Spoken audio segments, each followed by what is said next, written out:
Assalamualaikum warahmatullahi wabarakatuh. Salam aktivitas keluarga Umar Safety TV dimanapun saat ini kita masih berbahagia. Alhamdulillah, pada hari ini saya sudah sampai kembali di pelabuhan Sabang yang sudah beberapa hari di Kota Sabang mau kembali ke Banda Aceh. InsyaAllah akan kita naik kapal Putri Anggreni. Ya, perjalanan kapal dari Sabang ke Banda Aceh itu kira 45 menit.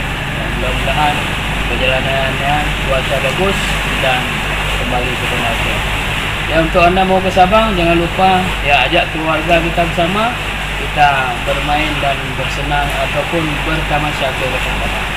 Oke, jangan lupa like, komen dan subscribe. Salam aktivitas.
Berangkat ke Banda Aceh.